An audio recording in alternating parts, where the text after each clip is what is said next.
I believe Rodney didn't qualify for PR, Donnie, but he has been in the past. But yeah, he's the 5th seed.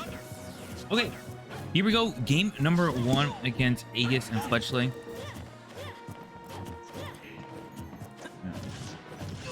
We're going to see how the speed of Mithra is going to determine this shenanigans of how it goes.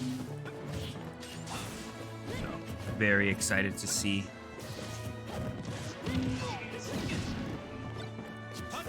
I want to see the Gorian coverage, right? I want to see Robin, how it can mix up those approach options from Mithra. That fast speed and having that down tilt, F tilt, just pivots are insane in this matchup. You can see, can Fletchling control that ground and make Aegis come to her? And like the patience and not really interacting. Oh. Ooh, and I believe there's a controller difficulty, so we might have to restart real quick, folks. But I believe Solar's controller's a little bit off. But that's okay, right? That you'd rather do that than have it be at the end of game 1, right? Something different. So no harm, no foul. We're just gonna reset things.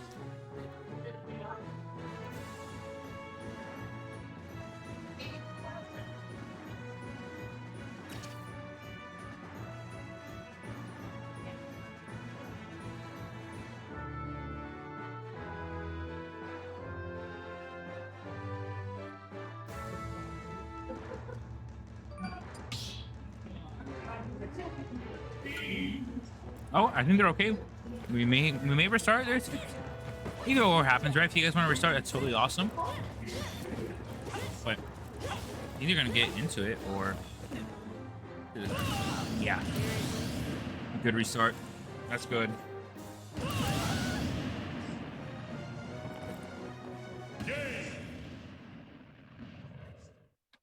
Oh, we're wrong. I'm always 3 steps ahead.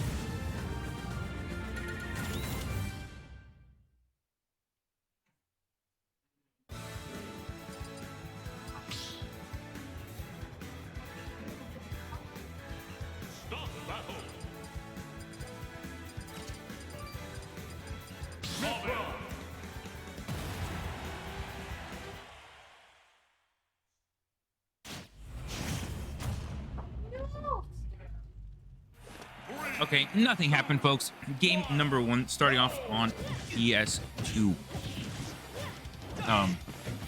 From what we saw in the past,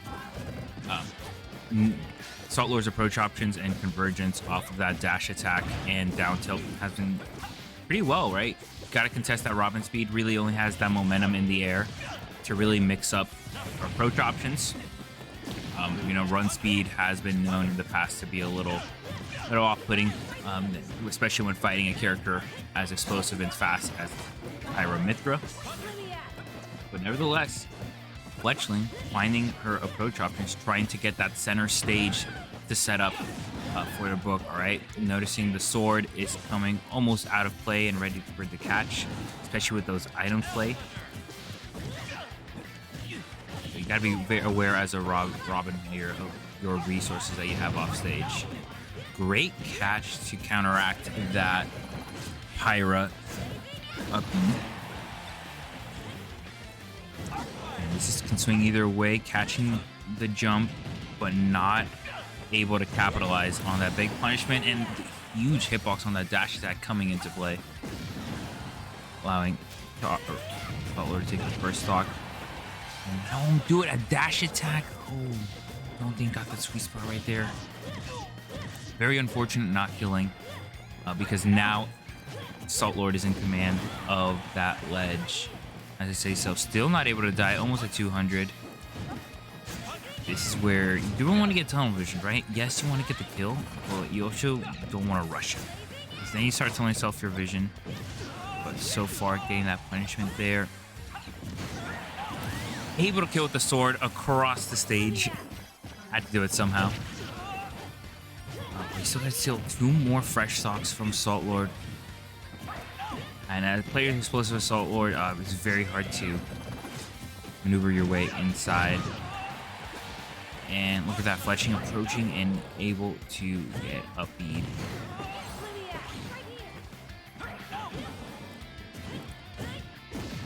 And Hero doing a very nice job in this matchup at low percent, trying to catch and able to get the stock from an up air, putting him in a stock advantage against Fletchling.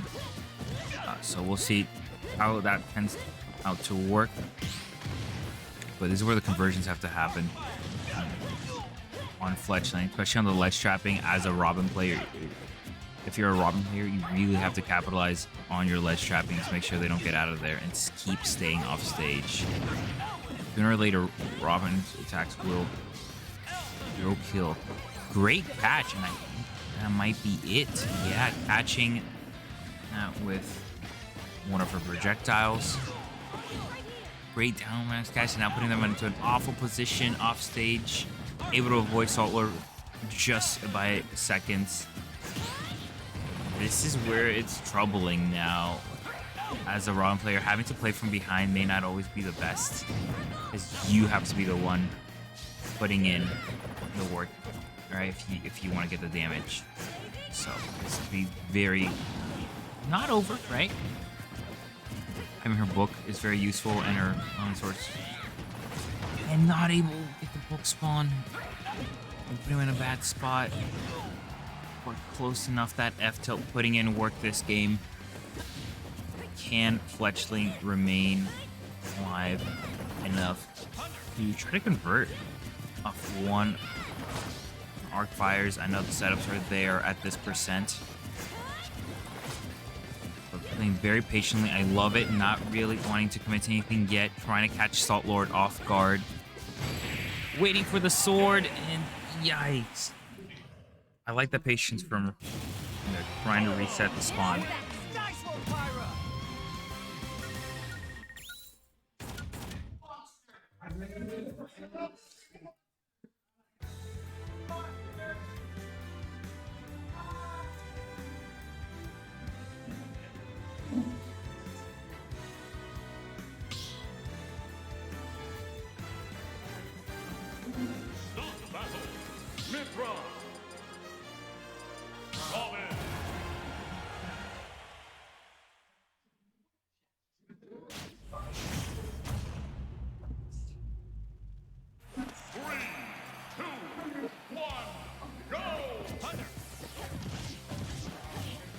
And going off to game number 2.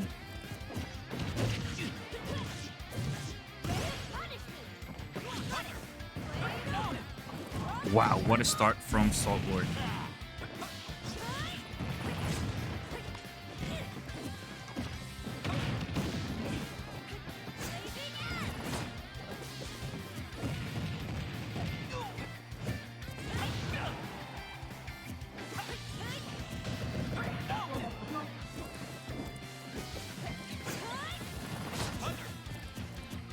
I see just how things are looking.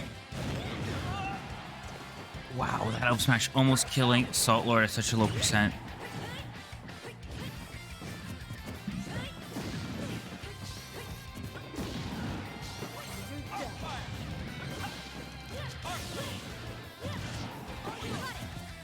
Let me see how things get going from here.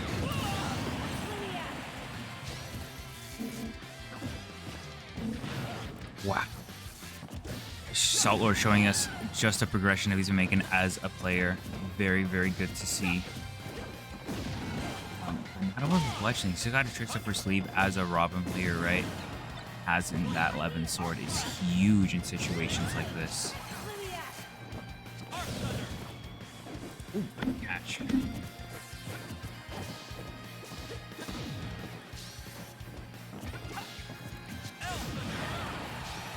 Able to get kind of spacing out, but again, living to high percent. Saltlord, again, that first stock like we saw in game 1, living to over 200% is not what you want to see, especially as a player's Robin, right? Who has to use the resources to get significant kills. So we'll see how this turns out.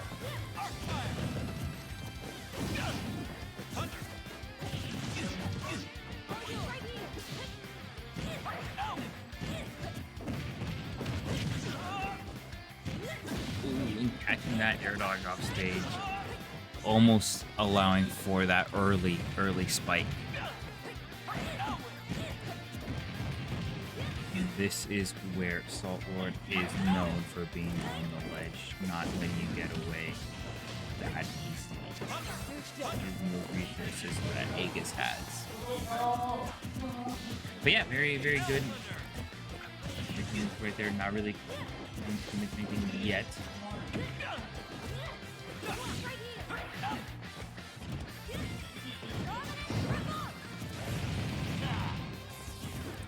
Very nice action.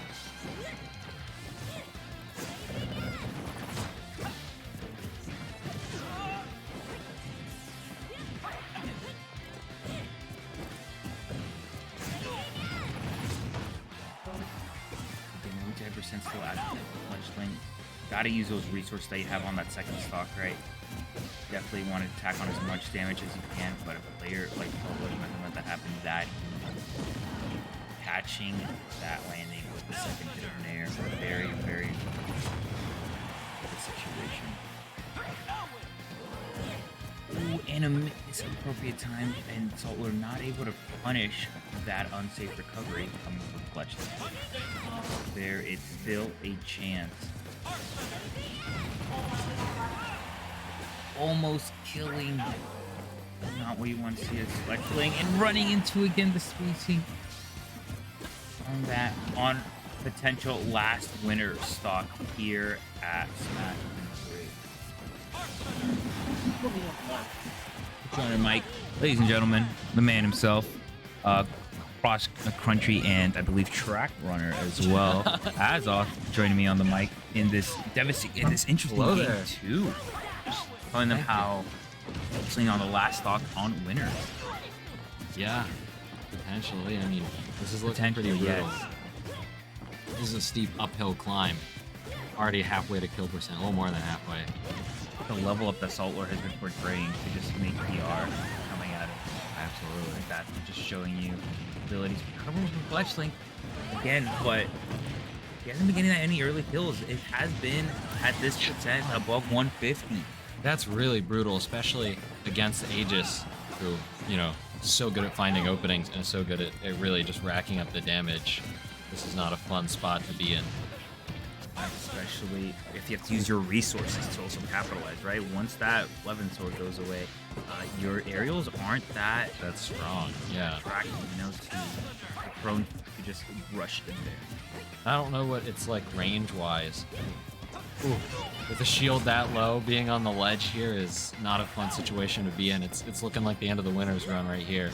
Well, can taste ramen can taste with some medicine, right? Off that ledge trapping scenario, not able to get away yourself. And there, yeah.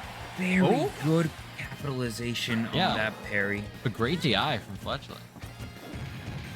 And it keep up, waiting for that 11 sword to appear. Is going to definitely need everything it is.